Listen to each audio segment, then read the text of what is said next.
Alright guys, this will hopefully be the last time we talk about all the drama and controversy surrounding Kingdom Come Deliverance 2 before it launches on the 4th, because to be honest, this has been a massive headache for a while now, and I get it, the developers probably didn't do themselves any favors by not coming out immediately and addressing all this stuff, but to be honest, I look at this now as somebody who's been looking forward to this game, and I kind of wish they hadn't. And I say that because, unfortunately, as you'll see a little bit later in this video, there were some spoilers that had to come out in order to give context for all the rumors that we've seen.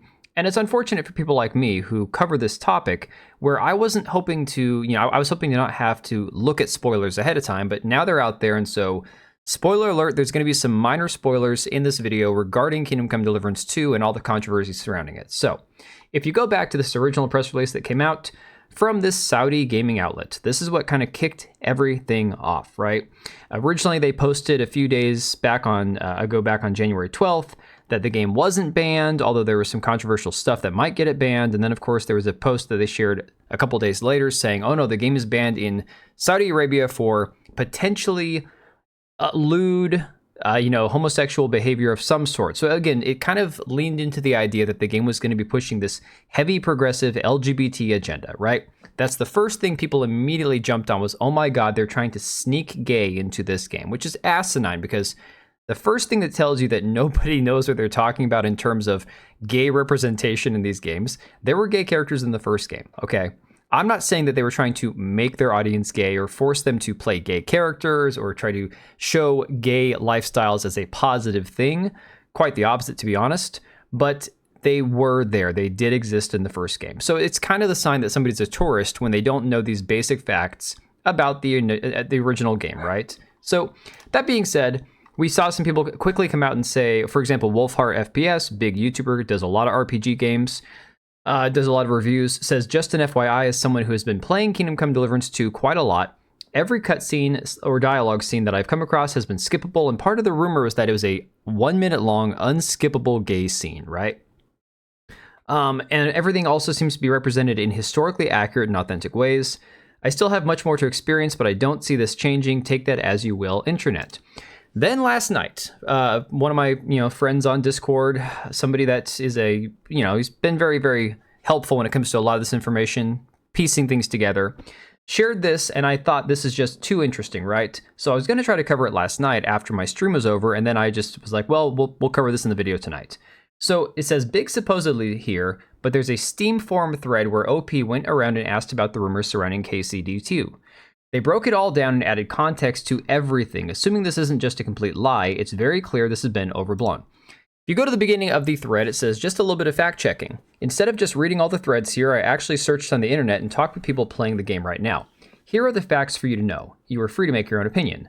Is the game banned in Saudi Arabia? No. Was this post about a gay scene? No, it was about indecency, as in, drinking, sex, offense against God, etc. Something that people who tend to be a little bit more moralistic, I think is the best word for it, about the second game and say it's a gay game or a woke game or an indecent or immoral game, kind of like what we've seen with gamergate with First Descendant. They don't seem to understand that the first game has debauchery, drunkenness, lewdness, whoring, murder. It's like, dude, the first game is not a moral game. The point of the game is not to be morally based. It is an RPG.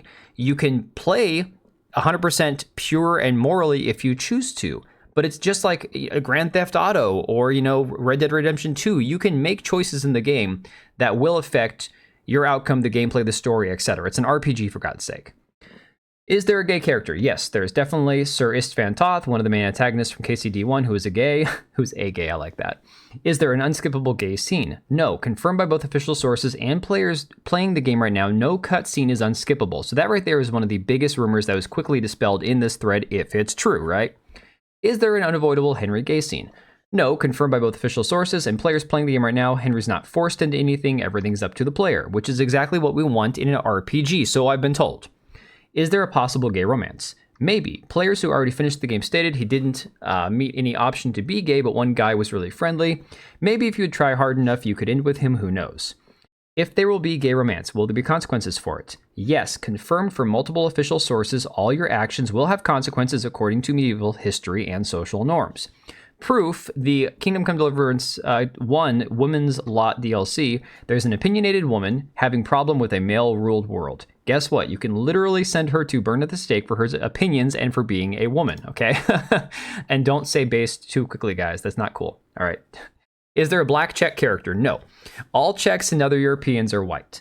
Is there a black character? Yes. It is a black Moor medic traveling with Sigmund's army, the bad guy. He is not staying in Bohemia. He's traveling with the army camp. Among all other ethnicities and races that Hungarian army consisted of.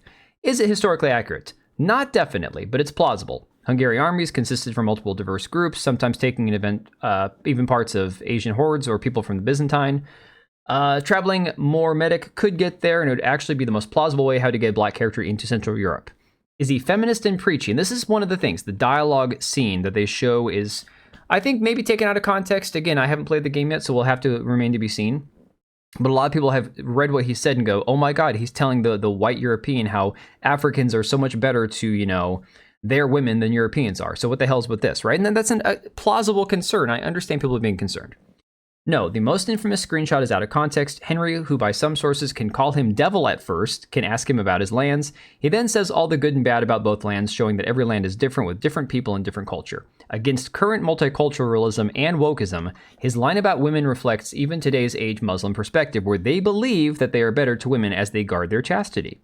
Is the code of conduct made by Warhorse? And this is something that I've talked about numerous times. No, it's made by PlayOn, the publisher. Warhorse has no power above it. And this is about the Steam forums code of conduct. Guys, the publisher had ultimate control, and they're just following Steam's TOS. Look, is the code of conduct misinterpreted? Kind of. The most infamous part is just copy-paste of Steam's terms of service, effectively saying both me and Steam can ban you for this. Is the code of conduct a good thing? No, but Warhorse is not at fault here. PlayOn and Steam itself are. Is it just an overblown controversy based on hoaxes and misinterpretations? Yes, absolutely. 95% of this is easily confirmable by simply using the internet and your brain. If you believe some rumors and then more rumors than hours and hours of video footage and opinion of actual games playing it right now, there is something wrong with you. If you consider the game woke and DEI infected, even after the fact-checking post, I have nothing else to say to you except I kind of feel sorry for you. There's literally no game for you, as even Mass Effect is more woke than this game. And I think that Mass Effect's a game that people point to, for example, because a lot of people, I guess, played through Mass Effect and didn't even realize while playing through the male character that you could make him gay, that it was always there as an option. They found out years later.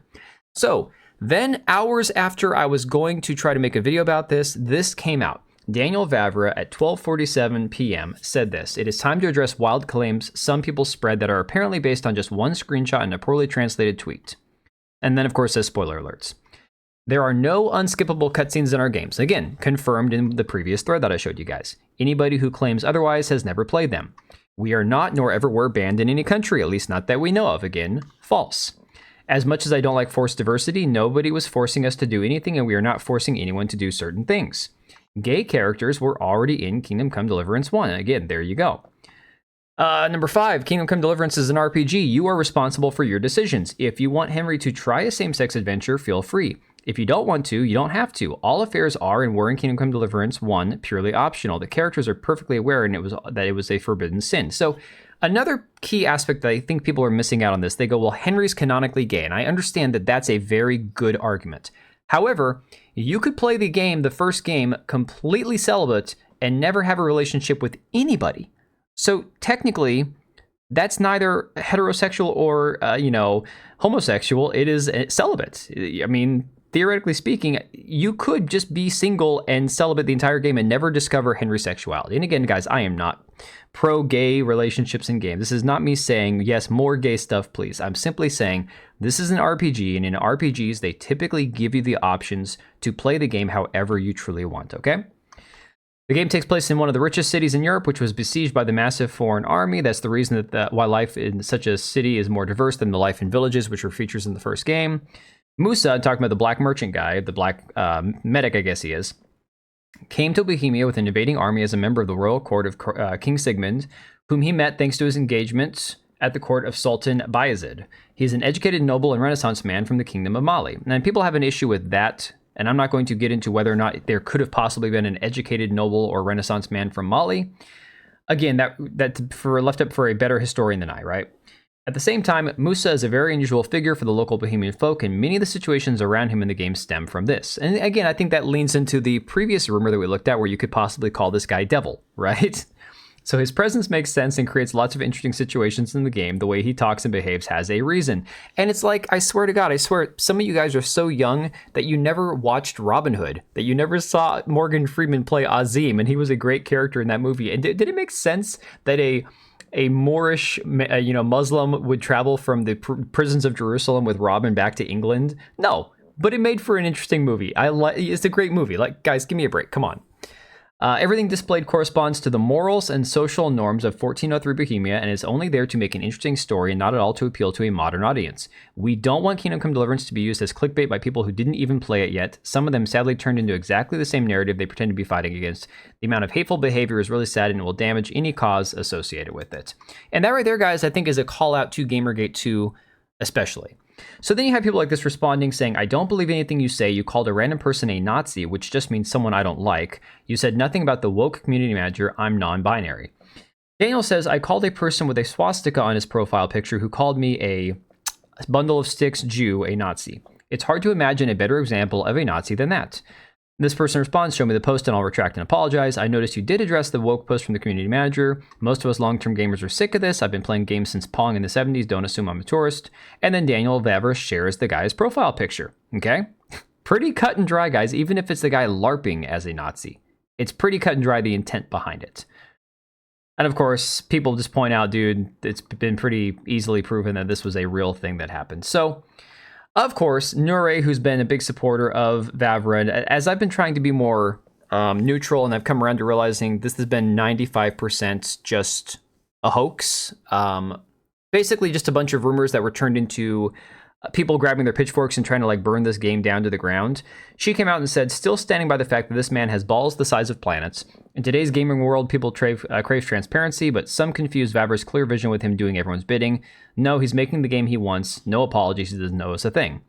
And then, of course, this guy here says, yes, plus even if it was for the sake of diversity, at least they put actual effort into it. This isn't Yasuke as a samurai type of BS. Talking about the potential possibility, and again, I'm not going to argue whether or not it makes sense for one single merchant who's Moorish Muslim in Europe, in Catholic Europe. I mean, that, sure, would it be possible? Absolutely. It is also possible that that guy would live about 5 seconds before somebody took him out back and slit his throat. Also possible. Who knows, guys? I mean, come on. Vera says, glad to see this thread has been made. I always assumed there would be some gay options as the first title had them, and I don't have an issue as long as it fits in a way that feels authentic to the world. The story, and not just crammed in for the sake of being there. But hearing was unskippable was initially very worrying, not just for the potential gay scene, but also because it would have been such a departure from the first game. Like I said, so many games got banned in Saudi Arabia that it wouldn't even be shocking. My 2023 Game of the Year, Final Fantasy XVI, was banned there months before release. Happy he clarified and quelled a lot of the worry. Nuri comes back and says, RPG fans, we need more role-playing. Also RPG fans, why would they let me make that choice? Unacceptable, and I think that's a very valid point. People acting like role-playing a gay or bisexual Henry in Kingdom Come 2 means one misclick and it's game over. No, it's about choices you keep making, just like Henry deciding if Henry's a virgin, a playboy, or loyal to one woman. Calm down. You guys piss me off. You want to fight the good fight so bad, but you're boycotting promising games and parroting half-baked takes without even bothering to inform yourselves or form your own opinion. Think for yourselves for once, and I don't care what that one guy from X you idolize said, stop being sheep. And her final post on this that I saw earlier says, Ara, how can you shit on Veilguard but defend Kingdom Come Deliverance 2? Because they're not the same. Veilguard was a walking lecture about American leftist ideologies pretending to be an RPG offering no real choices. That's why it was a bad game. I didn't hate it for being woke, I hated it because it's everything BioWare ruined about my favorite franchise. Kingdom Come Deliverance 2, on the other hand, is a true RPG. It gives you a ton of choices, so many you need multiple playthroughs to explore them all. Your decisions shape Henry and the world. If one of those choices is being gay, I couldn't care less. I'll be too busy being evil because the game lets you to even notice. And I think, again, part of the issue that I have with people who come at this game like the game owed it to them to be this moral, upright, religious, forthright game is it never was. As most RPGs are, you can do horrible things in the game that are absolutely not moral, and it's part of the gameplay mechanics. You know, it is absolutely part of the game. And so, of course, you have this part from here, Daniel Vavra saying that Musa came to Bohemia, and Keita shared it and said, Google is free for everyone upset about this. The Mali Empire grew and prospered by monopolizing the gold trade and developing the agricultural resources along the Niger River. Again, I'm not sure if that proves or disproves the point that there should have been a black guy in the game. That's going to depend on how it feels when you play it, to be honest. Corrosion came back and said, take the L, shared the original tweet from Daniel Vavra saying, would you please explain to me what's racist about telling the truth? There were no black people in medieval Bohemia, period. Now, this is a tweet from 2015. I think it lacks understanding and context here, and I'll explain why. The fact of the matter is, at that time, he was being pressured in Gamergate 1 that his game was all white. So he pushed back and said, okay, why would it make sense if I just crammed a bunch of black people in here? That is not him saying, I will never put a single person that doesn't look everything 100% authentically like a Czech person in my game. He's just saying, stop trying to get me to just randomly cram black people in this game. If he chose to put this one character like Azim and Robin Hood in the game for an interesting twist and he thinks it's going to work well, then that's up to us as the consumers to either make the decision to buy the game or not. And if we do buy the game, to make the determination whether the character works or not. At the end of the day, it's probably the most inconsequential, meaningless character, NPC that we could possibly even have in the game. We don't even know how long he's in the game or how many quests he has or anything, guys. It's a huge game. These games are massive. Keita says, I'm not understanding what the L is here. He's still correct that there were no black people and this is Keita talking, a black man, okay? That there were no black people in medieval Bohemia because the guy isn't from Bohemia. Corrosion said, then why is there a black merchant in Bohemia? And again, it's a valid question. It's a valid question. I don't have a problem with people asking questions. I really don't. It's one or the other. Honestly, retarded. Take this time, Keita. And Jay Watch responds and says, maybe it's a case of him not originally knowing history 100%. And Daniel Vavra tweeted back in 2015, there are 2 semi-documented cases of black people in Bohemia in response to some of these people pushing back. So maybe this is one of the 2 semi-documented cases. I don't know. Maybe he decided in the last few years, you know what? I'll throw my own Azim in there. We'll have our own Azim as one of these characters, right?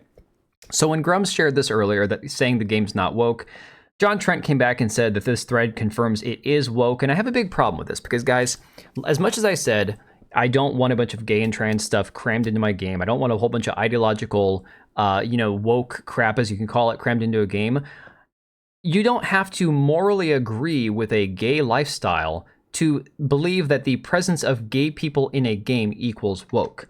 Because here's what you have. You have people down here responding to John Trent saying, the game is anti-Catholic trash, John. Okay, to be fair, if this person played the first game and that's the take he got from it, fine. But I don't think John Trent ever played the game, to be honest. The developer should be in jail for mocking the seal of the confessional in the first game. We need to make a series better than this shit. That is one that was played as Kaiser Sigmund's Men-at-Arms. Sigmund is based beyond belief. Okay, so if you want to play the guy who's the bad guy in this game, go for it, I guess. Make a game and do that. But it's this term woke that keeps getting thrown around that I'm sick and tired of, right? So Carrie Smith, I showed this on my stream last night, said woke, aka social justice, aka identity Marxism, is a mutated form of Marxism built around power and identity instead of around wealth and class. The woke believe the best way to view the world is as a struggle for power between identity groups, whereas Marxists believe it's a struggle for wealth among class groups. And that we should redistribute power between identity groups in order to reach equity or utopia. Woke is an illiberal and authoritarian ideology because it supports and justifies censorship, violence, and government overreach over individual rights. It's also collectivist ideology instead of individualist, meaning it tells us to view people as group members first. Okay?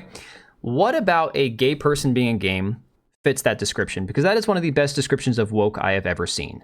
It has nothing to do with your personal morals. Morals aside, wokeism, pushing a certain ideological belief, has nothing to do with whether or not you think a person that is homosexual is living a moral life. And I think that's my biggest problem with this entire situation, is that in being anti-woke and anti-DEI, we have gotten to this point where we don't even know how to define the word woke anymore. So I know this is probably not going to be a very popular take. I've been asked, do I think Vavra lied about this entire situation? And I do not believe he lied, no. I do not believe that he has done anything wrong by standing up and saying that this is his opinion. And if again, I believe us as the customers, guys, if enough of you watching this video downvote the video, say I'm not buying the game, I'm going to speak with my wallet, that is your choice. We've always had that choice. That's what this entire last year has been about making the choice to speak with our wallet when something is in a game that we don't like. And if enough people say, you know what, I love the first game, I'm not going to buy the second game, then this might affect the outcome of the second game and further games that the studio will make. Who knows? Speak with your wallet, be willing to have a conversation, but I think just running around screaming woke at the first sign of a black person or a gay character in a game is not exactly the intent of what the anti-woke movement started out as. So I'm gonna leave it right there, guys. I know this has been a long video, a lot to go through. I appreciate all you guys if you've gotten to this point in the video. I know it's a long discussion, and I appreciate all the comments down below, and I will catch you guys on the next one.